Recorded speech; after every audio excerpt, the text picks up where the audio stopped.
Kabajamtoota daawwattoota keenya akkam jirtu? Ani Daamuudha. Har'as egaa hojii haaraadhaan walitti deebinee jirra. Innis maalinni seetingii yuutuubii keenyaa jalqabarraa kaanii haga dhumaatti waliin ilaalachuudha. Viidiyoo kana yoo daawwattan yuutuubii keessan sirreeffachuudhaaf eenyuun iyyuu gaafattanii ofuma keessaniin yuutuubii keessan sirreeffachuu dandeessu jechuudha. Kan isinirraa eegamu viidiyoo kana hordofuu qofadha jechuudha. Warreen bilbila lama qabdanii bilbila tokkoon viidiyoo daawwachaa, bilbila tokkoon immoo seetingii yuutuubii keessanii na duukaa sirreeffachaa deemuu dandeessu jechuudha. Bilbila tokkoon fayyadamtan immoo viidiyoo kana haga dhumaatti daawwattanii eega fixxanii booda tokkottanii duuba deebitanii immoo viidiyoo dhaabaa hojjechuu dandeessu jechuudha. Yoo kanaa achi daawunloodii godhachuus ni dandeessu. Akkuma beekamu kanaan dura kutaa tokkorra isin hojjedheen ture akkamitti foon nambarii keessaniin verifaayi akka godhattanii akkasumas lookeeshinii keessan akkamitti akka sirreeffattan hojjedheen ture. Har'a garuu bilbila keenya fayyadamnee hojjenna. Bilbila keenyaan gaafa hojjennu na duukaa buutanii waan hojjedhu hundumaa yoo na duukaa hojjettan isinii gala jechuudha. Kanaafuu bilbila qofa qabaattaniinaan gaadha jechuudha. YouTube studio keenya dhannaa. YouTube studio keessan hin bantu. YouTube studio keessan akkuma bantaniini maal argattu? Fuula kana fakkaatu isinii banaa. Okay, kallattumaan gara kam deemnaa? Studio kan jedhu kana fuulduraan profaayiliin keessan jirti. Mallattoo profaayilii keessan sana kilik gadi gootu. Kilik gaafa gootanii jettanii maqaa chaanaalii keessanii argitu. Akkasuma mallattoo irsaasii fuulduratti argitu. Mallattoo irsaasii sana gaafa gadi qabdanii jettanii iddoo chaanaal neemii keessanii, loogoo keessanii idiit akka gootanii fi isinii hayyamee jira jechuudha. Fakkeenyaaf jalqabumarra gararraa iddoo mallattoon kaameraa jirtu sanaa gaafan kilik godhu inni baanaarii yuutuubii keessaniiti jechuudha. Choose from photos jedha. Footoo keessa galeen asii nan filadha jechuudha. Footoo baanaarii kan naa ta'u. Yoo imeejii kana filee imeejii kana fileen seef godhame.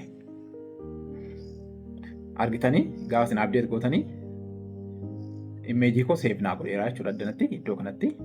Kanaa booda amma immoo profaayilii keessan ishee kanarraa kilik gaafa gootanii inni isheen kun immoo loogoo jechuudha. Inni suni baanaariidha kan gararraatti mul'atu. Ammoo loogoo keessan gaalarii addanaa tuttanii loogoo kan isinii ta'u. Fakkeenyaaf yoon kana filadhe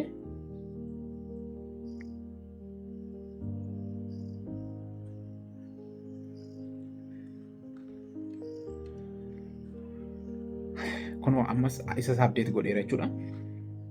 Kanaa booda maqaasaa iddoo kanatti kilik godhaa. Lixa biiftuu jedheera. Lixa biiftuu kanarra maqaasaa jijjiiruudhaaf immoo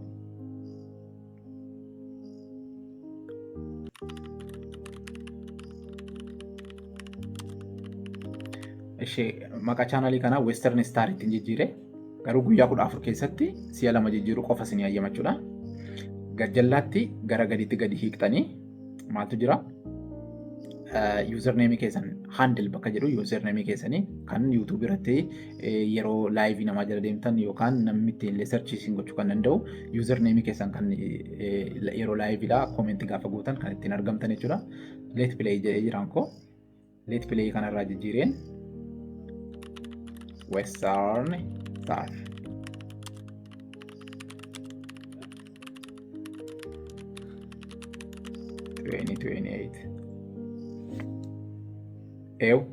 Gaafa fudhachuu isaa isin beeksisu yookaan maqaan kun yuunikii ta'utu irra jiraata. Maqaa namni gara biraan fudhate kanaan dura ta'uun irra hin jiraatu.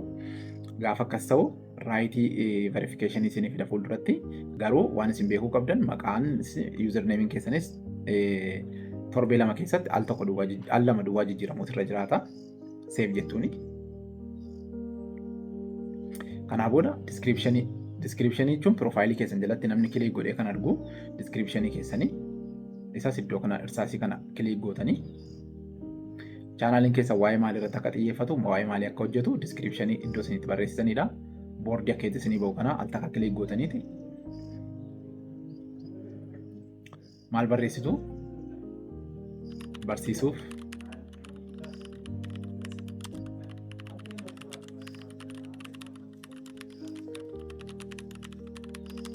Barsiisuuf, bashannansiisuuf.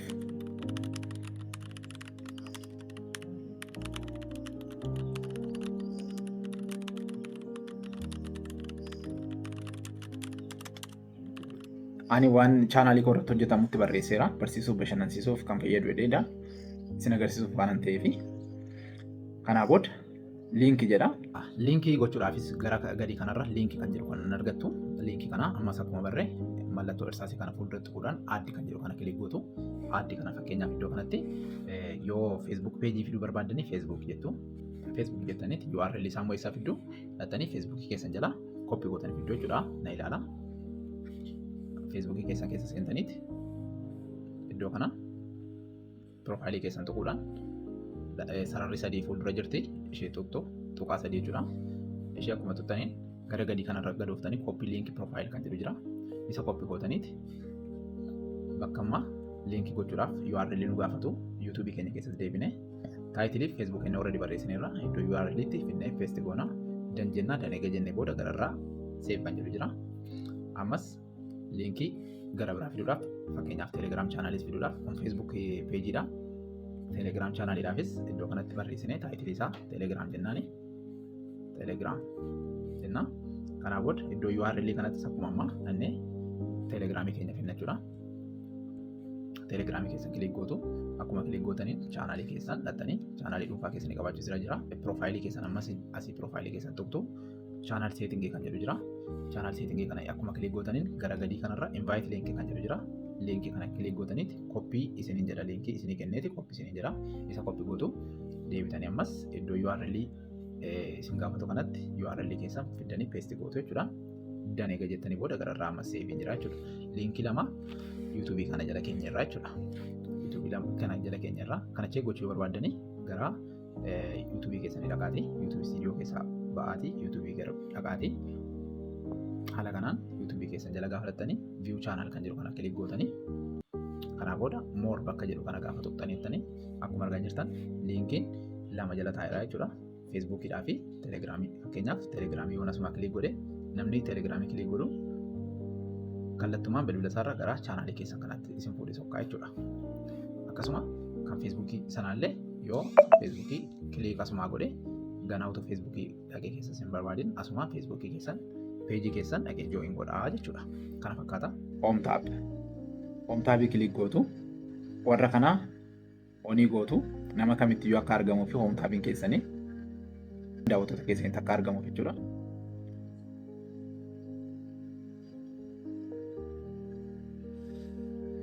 Ishee kanas for you kan jedhu kana layout kana YouTube recommends your content based on viewers jedha. Ishee kanas onii gootu chaanalii keenya haala kanaan idiiti goonee jechuudha. Kanan gammasin ejin ture ana daamuun ture waan daawwattaniif galatoomaa jecha paartii 2 daawwachuu barbaaddan profaayilii jala seenaati YouTube setting paartii 2 kan jedhee jiru daawwadhaa isiniin jenna.